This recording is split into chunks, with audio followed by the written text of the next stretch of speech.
я уже сказала, что театр-то, в общем-то, это он такой самобытный. Он не такой, как все такие. Потому что то, что в нем, я говорю, заложили его именно самобытные люди. Самобытные люди. Вот, значит, когда была декада, в 59-м, ой, да, в 59-м году еще, была, вторая декада была. Я вот помню, когда провожали меня родители туда. Они собирались все, там, театр оперы балета, там, русская драма, значит, да, артисты бурятской драмы. Вот как-то они жили все сплоченно. У нас даже вечера были такие, вечер 3 театров. Представляете? Когда вот все мы друг друга знали.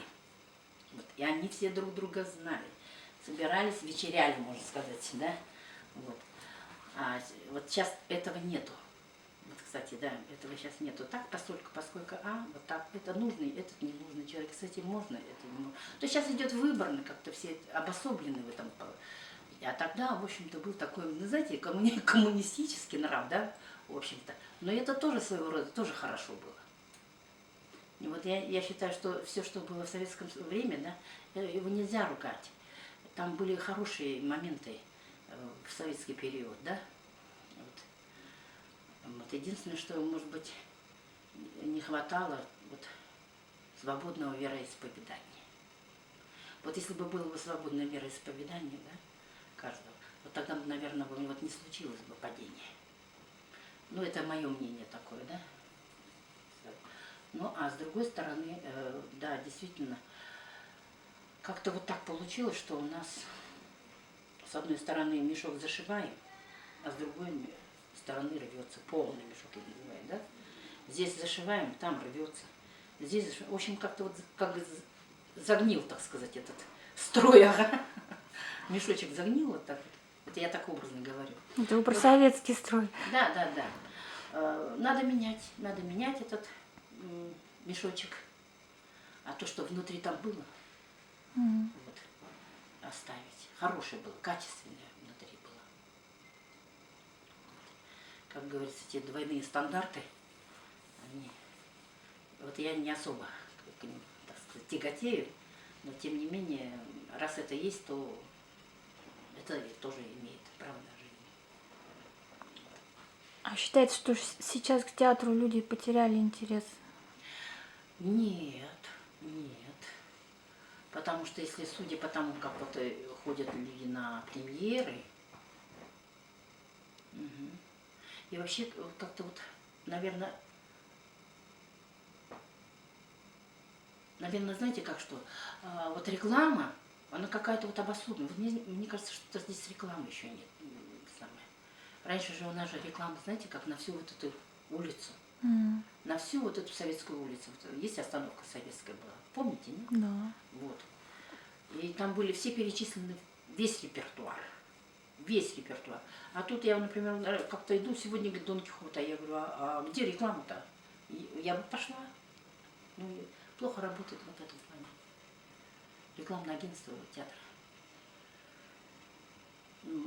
Пожелание им, чтобы они это как-то вот более стабильно, что ли, делали, или до того, или это как-то вот расширено все-таки это делали.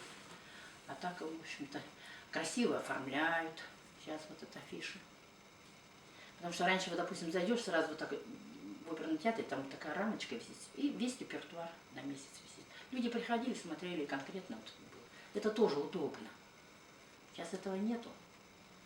Поэтому вот идешь порой, думаешь, что сегодня какой спектакль-то интересно. Вот. И не попадаешь на тот, на который бы хотела бы посмотреть. Вот. Впрочем, как говорится, знаете, жираф большой, ему видней. Может быть, это так сейчас и принято, но я как-то мне душа не принимает этого. Вот, чтобы я бы хотела бы сходить конкретно на какого-то певца, да, конкретно на какую-то балерину, конкретно вот посмотреть премьеру вот с таким-то, да, вот исполнителем или с другим исполнителем. Мне бы это хотелось посмотреть, потому что все познается познается в сравнении, даже здесь обязательно, как же, посмотреть надо. Посмотреть художественное оформление, да, как спектакль какой-то, его музыкальное оформление, вот, как артисты двигаются на сцене, особенно вот в операх. Да. Вот еще сценической культуры немножко не хватает. А так, в общем-то, репертуар маловатый, маленький репертуар. Мы раньше танцевали все буквально. Вот. У нас было так, понедельник выходной, как всегда, в театре. Потом вторник у нас опера, в среду балет, в четверг у нас опера, в пятницу балет, в субботу балет или опера, и в воскресенье утром или вечером балет или опера. Вот такое вот расписание, оно было как-то уже, как-то вот, и народ был дисциплинирован в этом плане, а сейчас не знаешь. Вот. Какой-то вот, может быть, дисциплины какой-то в этом нету. Все равно дисциплина это, она должна быть во всем и везде, я считаю, что дисциплина не, конечно, не кнута и пряника, да, а культура, внутренняя дисциплина всегда должна быть. Вот, и внешняя для зрителей, и внутренняя для своего коллектива.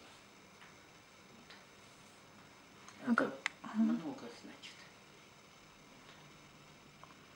Потому что если будет такой разброд и шатание, то, конечно, о каком можно будет говорить искусстве в полном смысле этого слова. Искусство тоже, оно правильно, оно свободно, да?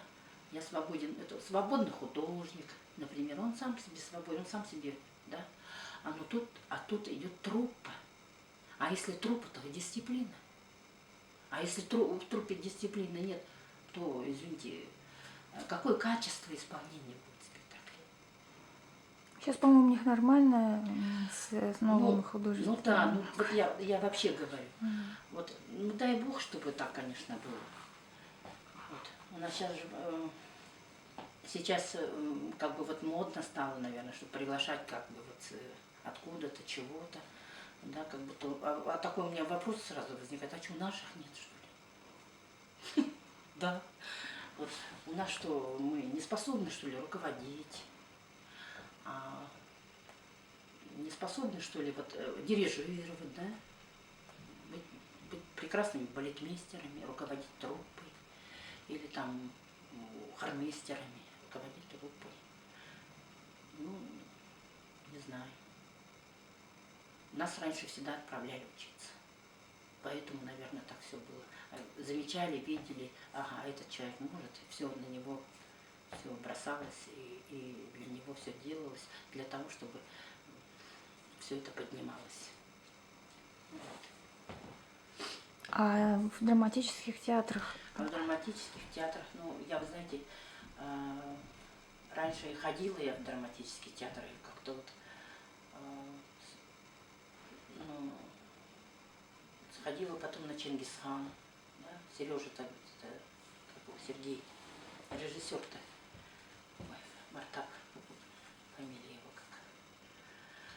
Вот он поставил Чингисхан, ну, вроде так красиво, да, вот, да, началось все, вот уже такая, значит, есть закваска, это дана, но потом вот так раз, и как-то вот сдулось все. И что-то вот как-то вот не получила того, что хотелось. Прямо как-то Чингисхан, да, прям как-то что-то вот так. Ну, вроде, да, как-то вот красиво началось, все вот хорошее, там эти актеры, вот прямо, а потом... А это какого года постановка? А это вот был где-то в середине 2000-х годов. Я тогда уехала в Китай. В 2005 году меня пригласили в Китай. Вот. Дарима Линхавон меня посоветовала. Вот я съездила, я поработала в Гуанчжоу, в хорошей, замечательной труппе. Это третья труппа во всем Китае. Вот Пекин, Шанхай и Гуанчжоу. Три таких города.